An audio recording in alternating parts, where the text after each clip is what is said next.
Hi, I'm Henry. I've always had a chronic case of 1 foot out the door syndrome. Mine has been a life of conscious self-exploration as I've moved from one country and culture to another.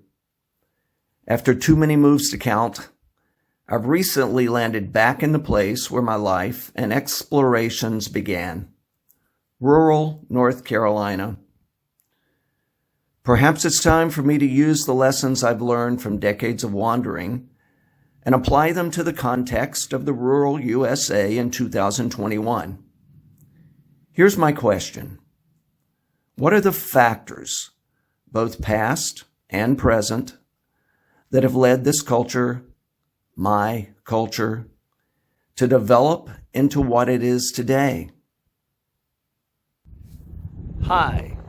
Welcome to the first episode of Hillbilly Archaeology, and it could be the last, just so you know. My name is Henry Lewis, and I'm here to lead you into rural America. So we're going to walk through this cornfield, and our destination is actually that first stand of trees. You'll see a dark outline around the bottom. There is a small gully there. Farms have changed the ecology of the area. And they've cut down some of the trees recently, something that I truly makes me sad. Let me educate you just a little bit about what's happening in areas of rural America. Of course, it's happening in other places like the Brazilian rainforest, but a lot of trees are being cut. You have more land that's being turned into large-scale farming fields. It's very much very different from what I grew up with, where you had small family farms. Farmers always had a sense of responsibility, leaving lines of trees that also worked as wind barriers. They also worked as wildlife corridors. The birds love flying from one set of trees to another and resting as they're on their journey.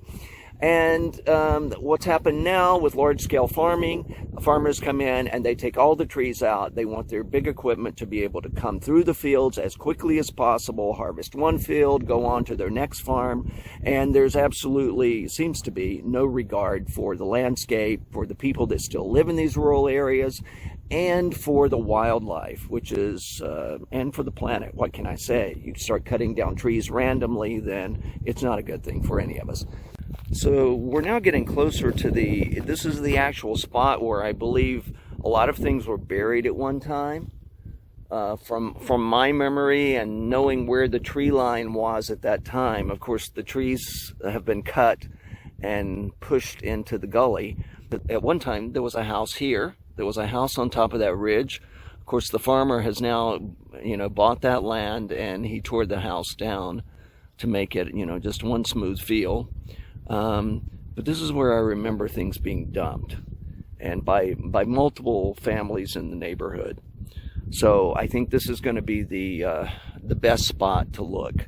And I'm going to look in these furrows, these little valleys that have been carved out by the water running down the slope. So there's lots of plastic. Plastic has been a problem for years. We think that plastic is... And our problems with plastic are more recent, but plastic has been a problem with disposal for years, for decades. So you'll see lots of pieces of plastic lying around, of course.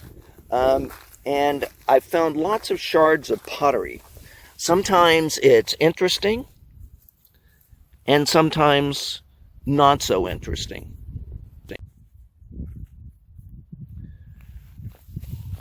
This looks interesting right here. Let's see. It's a small green bottle, green glass bottle. It could be recent, but I don't know. We're going to take it back and clean it up and see what we can find out about it. It's filled with dirt, of course, from the being in the field. But it could be an old medicine bottle, too, because lots of medicines used to come in these cute little bottles. Scraps of glass, lots of scraps of glass. This is a scrap of mirror. It's quite thick. But break a mirror, what do they say? How long does the bad luck last? I don't know. Wasn't my mirror. So I always bring a bucket with me. Here's my bucket. It's good for carrying things. It's also good to, you could actually have water with you if you were smarter than I am today. I didn't bring water with me, but you could have water and you could also rinse things off and then put them into the bucket, or you could swish the water around in the bucket in order to wash off things and see what you really have. You can see I've found, you know, a couple of bottles now. I have pottery shards, and I'm going to keep walking back and forth. Looks like a bone, but that's actually a piece of wood. Sad for the trees. But I see, I pick up lots of milk glass. You'll see something like this on the ground, and until you pull it out, you don't know. Yeah, this is just a shard. Yeah, it's a broken piece of milk glass, probably a bottle, because this looks like the bottom, the start of the bottom, which was thicker. That's why this has survived. But sometimes, you know, it could be a whole bottle. So, but we'll wash that off when we get back to the house. Sometimes it pays to walk up and down these furrows in the soil a couple of times, because you'll find different things each time. And I've spotted something here. It's more pottery.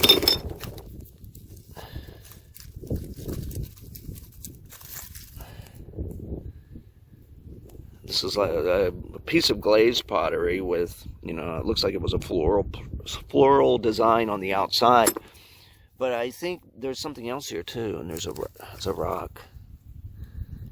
But it looks like it's an interesting rock. I'm going to take it back and wash it. It's still a little wet here in the field. But let's continue up this furrow. This is like the deepest one I've seen here in the field so far. And there seems to be more stuff that's been uncovered.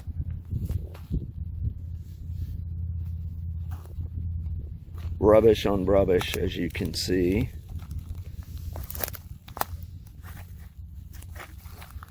You might want to bring, you know, a hoe or a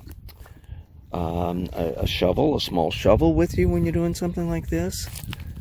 I'm just using my feet a little bit to poke around at things before I decide I'm going to touch them, because I'm not wearing gloves. So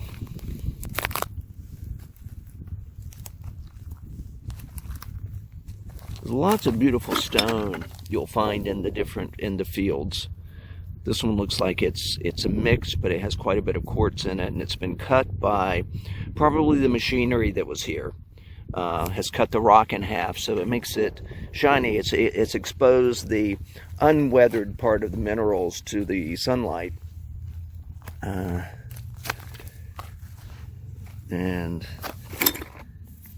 a piece of metal here.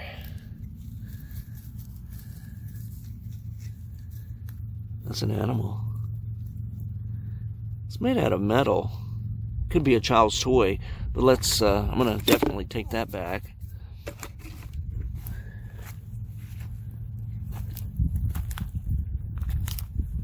Today, it's actually old glass, vintage glass. Here's a nice shard of pottery. That looks like it's a nice pattern. Ceramic.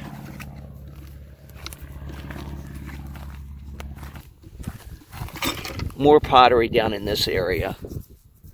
This looks like a piece of china, a piece of fine china. It's a green pattern.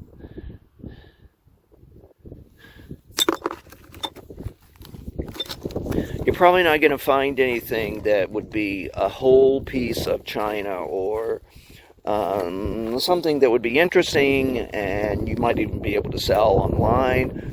Probably ain't going to find that in these kind of places because of the equipment that was used for uncovering it. But also people back in, you know, in decades past, they didn't just throw things away. They used them until they were broken and couldn't be repaired, and then they threw them away. So that's why a lot of the things that are here may have been broken when they were deposited here in the first place. But you can see the trees, the rubble that they've left here. These trees on the horizon used to actually be a forest. That was a whole forest, and now there's maybe one line of trees. So now we're down in the spot where the actual gully still exists. A lot of the trees were pushed around on the edges, but behind me there's still a gully, and there's actually still some native plants that live there.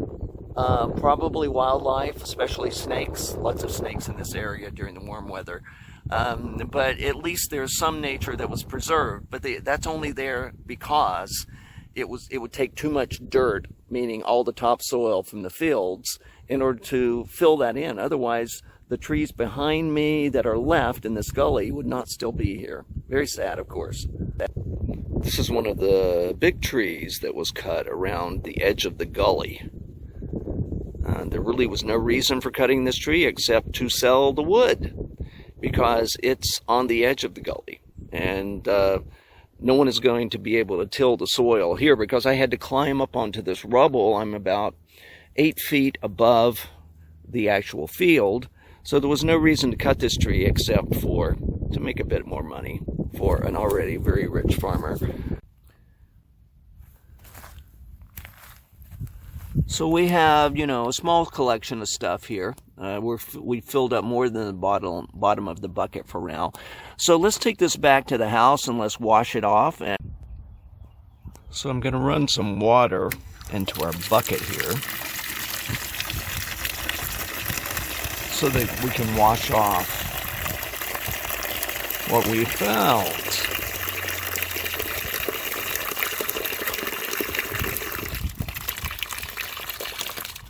Okay, this is where the curiosity pays off, because this is where we're going to find some hillbilly artifacts, maybe.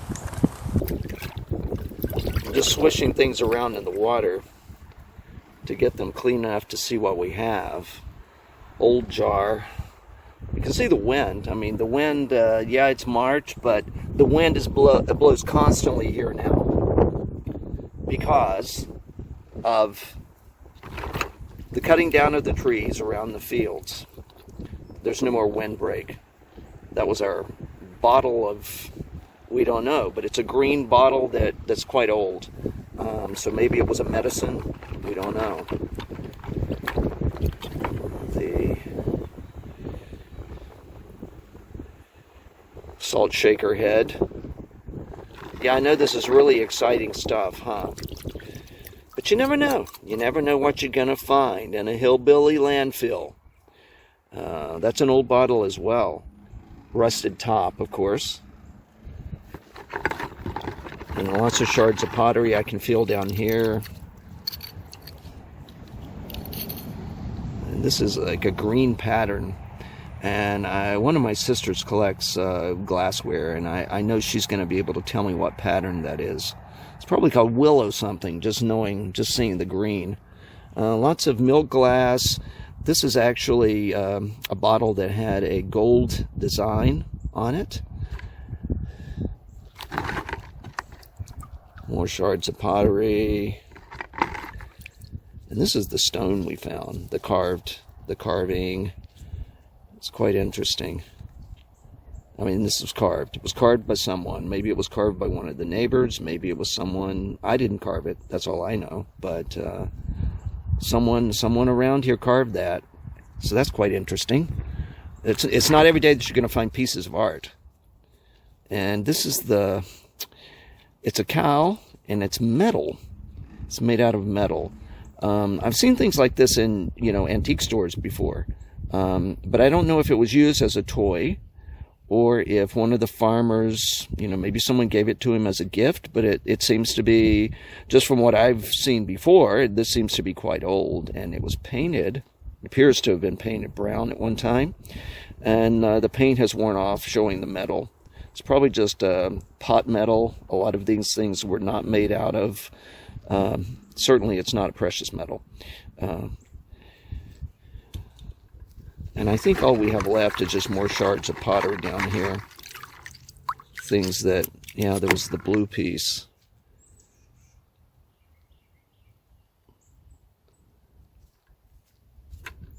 I think that's everything that's interesting. That's it for this episode of Hillbilly Archaeology. If you're still watching this video, then you're either 1, desperately in need of entertainment, or 2, curious like me. So let's make this interactive. If you'd like to see more episodes, tell me in the comments, what would you like to know about life in the rural USA in 2021? Or at least in this corner of the rural USA. What are you interested in? What can we explore together? Let's have fun. Okay, take care and happy trails. See you later.